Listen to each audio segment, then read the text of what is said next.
People with type 2 diabetes. Ozempic is all the rage right now, and it's not hard to see why. You might have seen it everywhere on TikTok and social media. I start taking Ozempic in March of this year. And everyone you see will swear by it. Pre-diabetic, that's scary for me. I mean, if I'm 60 pounds lighter now than I was a year ago, I feel like that has increased the quality of my life and hopefully the length of my life. The results are pretty quick, but the experts aren't on the hype train. And as a result of all this publicity, there was literally a run to doctors to prescribe this medication for them off-label, which unfortunately ended up creating a shortage, which puts people at risk who desperately need the medication because they have a true diagnosis of diabetes. People are drawn to its promise of helping shed a few pounds, but there's a bigger story behind it, and politicians have been paying attention. In April 2024, Bernie Sanders wrote to Novo Nordisk. If that name seems unfamiliar, it's the company behind Ozempic and Wegovy. In his letter, he thanked them for developing these drugs, especially since they could transform the health of millions of Americans battling obesity and related conditions. But his gratitude didn't last long. Ozempic is bankrupting Americans. In today's video, let's talk about this miracle drug and how it's draining the country's wallet.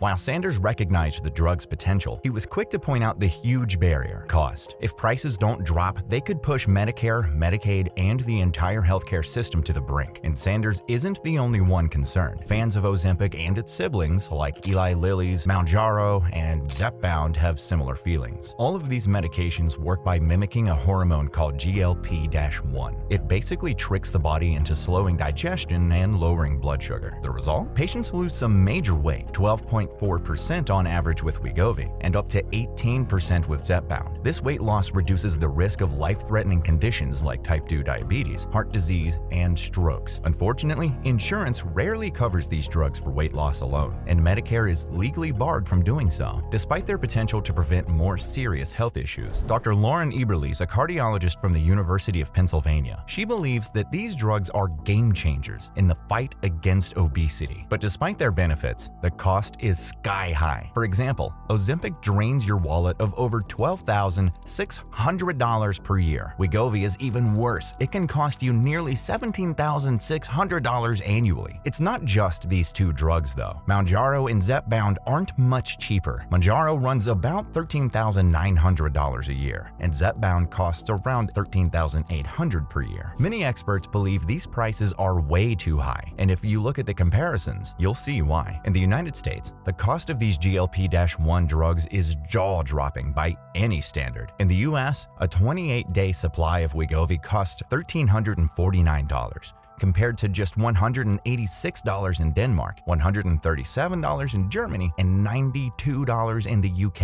In 2022, for example, the most expensive drug for Medicare Part D was the blood thinner Eliquis. It had over 3.5 million people using it at a cost of $15.2 billion. But even that figure seems tiny to what it would cost to provide Wegovy to all 19.7 million Medicare beneficiaries with obesity. Researchers estimate a crazy $268 billion annually. Looking at these numbers, Wegovy could easily become a massive financial burden for Medicare. If prescribed only to Medicare patients diagnosed with obesity, the cost would exceed $135 billion. To put that into perspective, Medicare spent a total of $130 billion on all retail prescription drugs in 2022. Now, this creates a serious budget challenge for Medicare. But despite the massive costs, we know that Medicare isn't at risk of going bankrupt. After all, the system adjusts each year, but the government and beneficiaries cover any increases in spending. But does that mean we're out of the woods? Americans, whether they use these drugs or not, will end up bearing the cost. Whether that's through higher insurance premiums or taxes, pharmaceutical companies prioritize profits, and they're going to get them no matter what. You might now wonder, can they be made cheaper? These drugs have so much potential. It's a shame that Medicare stays bound by a 2003 law that prevents covering weight loss medications. While these drugs can be prescribed for conditions like type 2 diabetes or heart disease, they're off the table for patients dealing just with obesity. Some politicians from Ohio are pushing for change with the Treat and Reduce Obesity Act. This is a bill that looks to reverse the 2003 ban. While it has support with 97 co-sponsors, it doesn't seem likely. Too many consequences. The price tag would need to drop by a factor of 10 to avoid increasing the deficit. That's a lot. Now, many experts are concerned. The high costs of these drugs are scaring off private health insurers. With 42% of Americans classified as obese, no insurance company can afford it. Providing coverage for such a large portion of the population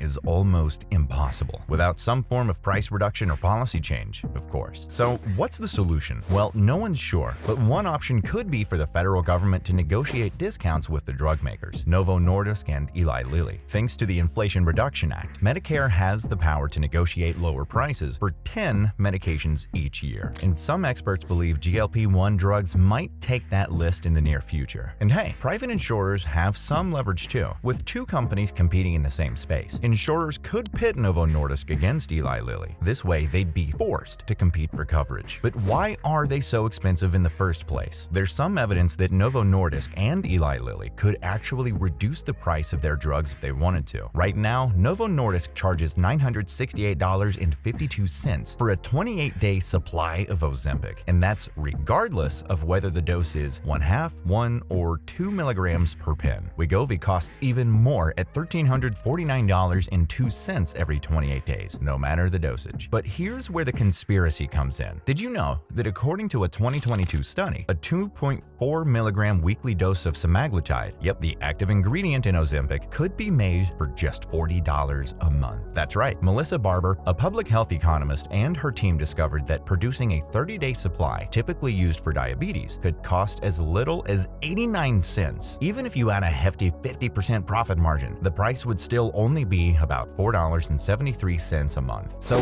why are we paying thousands? Novo Nordisk says it's because 75% of their US sales go towards rebates and discounts to insurance companies. But they haven't really responded to studies like Barber's, which clearly show these drugs could be way cheaper. If these drugs could be so affordable, why aren't they? Here's the thing. If drug companies don't lower their prices, the government might just have to step in. And we've seen this happening before with insulin. The Inflation Reduction Act capped prices at $35 a month for seniors. Now, Congress could do something similar with GLP-1 drugs, but this would be a last resort. Why? Because capping prices can get messy and controversial. Another idea floating around? Rationing. High prices are already rationing these drugs, by default keeping them in the hands of those who can afford them. But access should be prioritized for people who need them the most, those with the highest health risks. Right now, people with a healthy body mass index pay around $2,780 in healthcare costs a year. But when you look at someone with a BMI of 40 or more, that number shoots up by $6,493. Economists suggest that by focusing on people with more severe obesity, we could cut healthcare costs by a